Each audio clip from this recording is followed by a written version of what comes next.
अस्सलाम वालेकुम स्टूडेंट्स आज हम फर्स्ट ईयर इंग्लिश सिलेबस में शामिल last poem in broken images study करेंगे। इन ब्रोकन इमेजेस को समझने के लिए थोड़ा सा कम्प्लेक्स माइंड चाहिए, क्योंकि इसमें एक कम्प्लेक्स किस्म का आइडिया बयान किया गया है।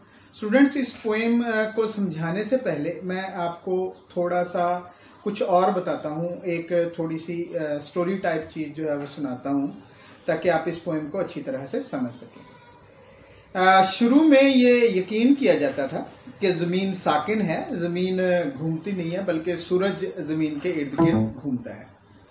जब साइंटिस्ट ने ये साबित करने की कोशिश की कि एक्चुअली सूरज जो है वो साकिन है और ज़मीन जो है वो सूरज के इर्द गिर्द घूमती है, तो बहुत सारे लोग जो इस बात को अपने ईमान का हिस्सा समझते थे कि ज़मीन साकिन है और सूरज ज़मीन के इर्द गिर्द घूमता है, इस बात पर यकीन करने के लिए तैयार नहीं थे। हुआ ऐसे है कि बहुत सारे उन साइंसदानों को जिन्होंने ये दावा किया, मुख्तलिफ किस्म के तशद्दुद का निशाना बनाया गया, उन्हें मुख्तलिफ किस्म की सजाएं दी गई। लेकिन with the passage of time ये आइडिया जो है वो पॉपुलर होता चला गया। तो बहुत सारे ऐसे लोग जो अभी भी इस चीज़ को अपने ईमान का हिस्सा समझते थे, इस चीज़ के साथ कंप्रोमाइज़ ना कर सके और उनमें से बहुत से पागल हो गए और बहुत सारे लोगों ने खुदकशियाँ कर ली।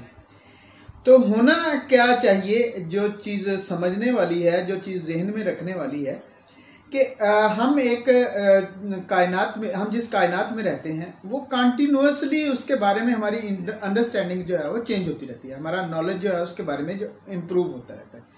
जब हमारा नॉलेज इम्प्रूव होता है तो नए फैक्ट्स जो है वो सामने आते हैं और उन नए फैक्ट्स की बुनियाद पर नए कवानीन बनते हैं, नए असूल तय होते हैं। तो हमें क्या चाहिए, हमें ये समझना चाहिए कि हमारे इर्द गिर्द ये चीज़ें या हमारी अपनी ज़िंदगी भी एक किस्म का फ्लक्स है जो हर वक्त चेंज हो रहा है। तो हमें उस चेंज को अपने बिलीव्स में, अपने ईमान में, अपनी सोच में अकोमोडेट करने के लिए हमेशा तैयार रहना चाहिए। तो ये इस पोएम में यही चीज़ बताई गई है कि लाइफ के बारे में नए नए फैक्ट्स जो है वो सामने आते रहते हैं और उन फैक्ट्स को अकोमोडेट करने के लिए हमें तैयार रहना चाहिए। हमें कभी भी नहीं समझना चाहिए कि हमारी समझ या हमारी सोच या हमारे कॉन्सेप्ट जो है वो कंप्लीट हैं, वो कभी भी चेंज नहीं होंगे। तो यही इस नज़म में बताया गया। पहले हम इस नज़म को जो है वो पढ़ लेते हैं, उसके बाद फिर वही मैं आपको दोबारा हाईलाइट करूँगा कि आप से क्या रिक्वायरमेंट है इस पोएम को पढ़ने के बाद, या आप इस पोएम को क्यों पढ़ते हैं। तो स्टूडेंट्स, मेरे पास इस बुक में जो पेज नंबर है इस पोएम का वो है 97। रॉबर्ट ग्रेव्स ने इसको जो है वो लिखा है और आपके पास जो है पोएम नंबर डिफरेंट हो सकता है। 20th पोएम है, लास्ट पोएम है इस सिलेबस में शामिल। तो पढ़ते हैं पहले, फिर उसके बाद जो है वो कोई मजीद बात करेंगे। He is quick thinking in clear images. किसी दूसरे बंदे के बारे में जो है वो बात कर रहा है कि वो तेजी से सोचता है और वाज़ेह सोचता है, उसके जहन में कोई कन्फ्यूजन नहीं होती, कोई अबहाम नहीं होता। उसे वो समझता है कि हर चीज़ जो है वाज़ेह है, मुकम्मल है। I am slow thinking in broken images. मैं स्लो हूँ क्योंकि मेरे लिए जो है वो कन्फ्यूजन है, मेरे लिए चीज़ें मुकम्मल नहीं है, टूटी फूटी सी हैं, मैंने उनको जो है वो जोड़ना होता है और बाज़ का तो मुझसे सही नहीं जुड़ती। He becomes dull trusting to his clear images. वो डल, सुस्त हो जाता है वो अपने, क्योंकि उसका एक ही तरीके से प्रेडिक्टेबल होता है, एक ही तरीके से उसने सोचना होता है, तो वो स्लो हो जाता है, सुस्त हो जाता है। I become sharp mistrusting my broken images. मैं तेज होता चला जाता हूँ क्योंकि मैं जो क्वेश्चन करता रहता हूँ, मैं सवाल करता हूँ, मैं पूछता हूँ। Trusting his images he assumes their relevance. अब क्या है, वो अपने इमेजेस, अपने जो खाके हैं, अपने ख्यालात हैं, उन पर यकीन करता है और उनको वो मुतालिक समझ लेता है। रेलिवेंस का मतलब जो है वो यहाँ पे related to. Mistrusting my images I question their relevance. मैं क्या करता हूँ, मैं सवाल करता हूँ कि ये वाकई चीज़ इस चीज़ से रिलेटेड है या नहीं है, इस चीज़ का इस चीज़ के साथ ताल्लुक है या नहीं है। Assuming their relevance he assumes the fact. दूसरा बंदा जो है वो क्या करता है, वो उनकी जब वो उनका ताल्लुक जो है वो जाहिर कर लेते तो वो उन्हें हकीकत समझने लग जाता है। Questioning their relevance I question the fact, लेकिन कहते मैं क्या करता हूँ उनके मुतालिक पर उनके ताल्लुक के बारे में सवाल करता हूँ, तो मैं उस हकीकत पर सवाल कर देता हूँ कि ये हकीकत है कि नहीं है। तो स्टूडेंट्स इस चीज को समझना बहुत ज्यादा जरूरी है कि बहुत सारी चीजें जो माजी में फैक्ट थी आज वो फैक्ट नहीं रही। तो इसका मतलब क्या है कि फैक्ट्स जो है वो with addition to our knowledge they keep on changing, वो चेंज होते रहते हैं, तब्दील होते रहते हैं। When the fact fails him, he questions his senses। मैंने पहले जो है वो आपको जो जमीन और लाइफ के बारे में जो कॉन्सेप्ट दिया उसमें मैंने आपको जो है बताया कि जब एक बंदा किसी चीज को हकीकत समझ जाए लेकिन काफी अरसे के बाद ये साबित होता है कि वो हकीकत नहीं थी, तो वो अपने उसे अपने एहसासात, क्योंकि इंसान जो है वो अपने एहसासात अपने शऊर के जरिए जो है वो नॉलेज हासिल करता है, तो वो अपने शऊर को सवाल, अपने एहसासात पे सवाल उठाना शुरू कर देता है। When the fact fails me, I approve my senses। लेकिन जब जो है वो कहता फैक्ट मेरे लिए नाकाम होता है, कोई हकीकत मेरे लिए हकीकत नहीं रहती, तो मुझे अपने एहसासात, मैं अपने एहसासात को और ज्यादा तकवीयत, मेरे एहसासात को और ज्यादा तकवीयत मिलती है। He continues quick and dull in his clear images। वो उसी तरह से अपने इमेजेस क्लियर तरह की चीजों में सोचता रहता है। I continue slow and sharp in my broken images। मैं अपने तरीके से आहिस्ता आहिस्ता ब्रोकन इमेजेस यानी वो चीजें मेरे लिए जो मुकम्मल नहीं है, टूटी हुई हैं, उनके उस तरह से चलता रहता हूँ। Is new confusion of his understanding. उससे जब वो किसी चीज को समझता है तो उसे नई कन्फ्यूजन आती है कि उसे जब हकीकत का पता चलता है कि मैं तो कुछ और समझता था, ये हकीकत वैसे नहीं थी, तो उसे जो है नई किस्म की कन्फ्यूजन जो है I in new understanding of my confusion. लेकिन जब मैं किसी चीज के बारे में जो है वो कंफ्यूज होता हूँ तो मुझे जो है वो नया एहसास मिलता है, मैं समझता हूँ कि और चीजें इसके बारे में पॉसिबल है। तो स्टूडेंट्स ये छोटी सी सादा सी नज़म है, लेकिन इसमें एक कम्प्लेक्स किस्म का थॉट जो है वो थॉट जो है वो पेश किया गया है। थॉट जो है वो क्या है कि हमारे इर्द गिर्द जो कुछ भी बना हुआ है वो छोटे छोटे पीसेस से बना हुआ है, और बाज़ औक़ात इन पीसेस में आपस में कोई ताल्लुक नजर नहीं आता। ये जो ताल्लुक हम परसीव करते हैं, जो ताल्लुक उन चीजों में हम समझते हैं, वो ताल्लुक नहीं होता, ताल्लुक जो है वो कोई और होता है। तो हमें अपने जहन में इस चीज की जगह रखनी चाहिए कि life is a flux and it is continuously changing. New things are being discovered on daily basis. नई चीजें हर रोज मंजरे आम पर आती हैं, हर रोज नई चीजें जो है वो दरियाफ्त होती हैं। जब नई चीजें दरियाफ्त होती हैं तो पुरानी चीजें रिडंडेंट हो जाती हैं, मतरूक हो जाती हैं।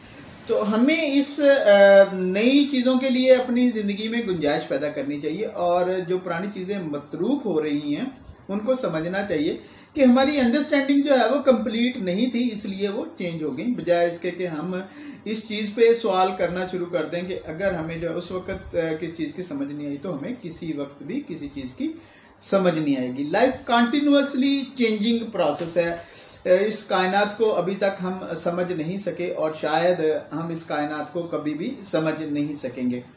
इस तरह से भी होता है कि कायनात जिस तरह से अब है शायद उसे हम अब समझते हैं, लेकिन एक मिनट बाद कायनात में कोई ऐसी चेंज आ सकती है जिसको हम शायद नहीं समझ सकते, या जिसको समझने के लिए अभी हमारे पास सफिशिएंट नॉलेज नहीं है, या हमारे पास एक्सेप्टेंस का वो लेवल नहीं है।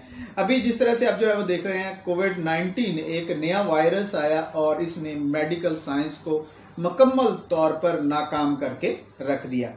इससे पहले डॉक्टर्स शायद ये समझ रहे थे, या दुनिया में जो लीडर्स थे, वर्ल्ड लीडर्स जो है वो ये समझ रहे थे कि हमने मेडिकल साइंस में जो कुछ हासिल करना था हासिल कर लिया, और हम अब तकरीबन हर मसले को हल कर सकते हैं। लेकिन ये कोविड-19 ने साबित किया कि ये कायनात इवॉल्व कर रही है, इसमें चेंजेस आ रही हैं, इसमें नई चीजें जो है वो पैदा होती हैं, और इसी तरह से बाज़-औक़ात कोई चीज जो है वो सदियों से है, हम उसे पूरी तरह से अंडरस्टैंड नहीं कर पाते, हमारे पास उसके बारे में सफिशिएंट नॉलेज नहीं है। तो हमें इस चीज की हमेशा गुंजाइश रखनी चाहिए।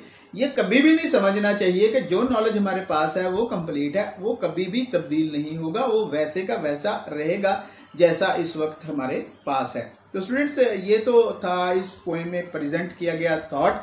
अब आप आते हैं इस बात की तरफ कि आप पोइट्री क्यों पढ़ते हैं। Of course first of all तो आपको कोई भी चीज पढ़ाने का मकसद ये होता है कि आपको कोई ना कोई जो है वो थॉट दिया जाए, जिससे आप की ट्रेनिंग हो, आपकी मेंटल ट्रेनिंग हो, आपकी स्पिरिचुअल ट्रेनिंग हो, आपकी सोशल ट्रेनिंग हो, आपकी पॉलिटिकल ट्रेनिंग हो, यानी आपको ज्यादा से ज्यादा चीजों का पता चले। लेकिन जब आप पर्टिकुलरली किसी पोएम को पढ़ते हैं in your first year syllabus, उसका मतलब ये है कि आपको इंग्लिश से इंट्रोड्यूस करवाया जा सके। तो स्टूडेंट्स सबसे पहले जिस चीज से आपका वास्ता पड़ता है वो वर्ड है।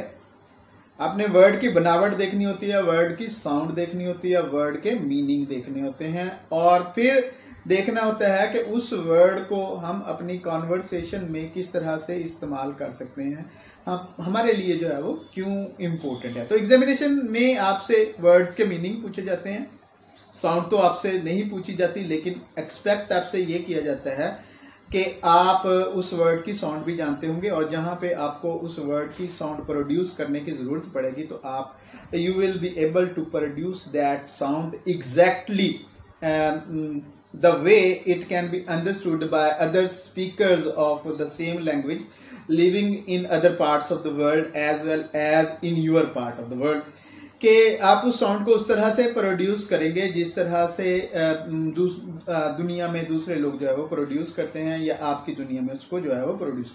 फिर आपको जो उसके मीनिंग आते हो ऑफ कोर्स, फिर आपसे शॉर्ट क्वेश्चन पूछे जाते हैं, उससे आपसे की लैंग्वेज की अंडरस्टैंडिंग पूछी जाती है, फिर आपसे जो है वो एक क्वेश्चन पूछ लिया जाता है with explain with reference to the context, वहां पे भी जो आपकी लैंग्वेज की अंडरस्टैंडिंग पूछी जाती है।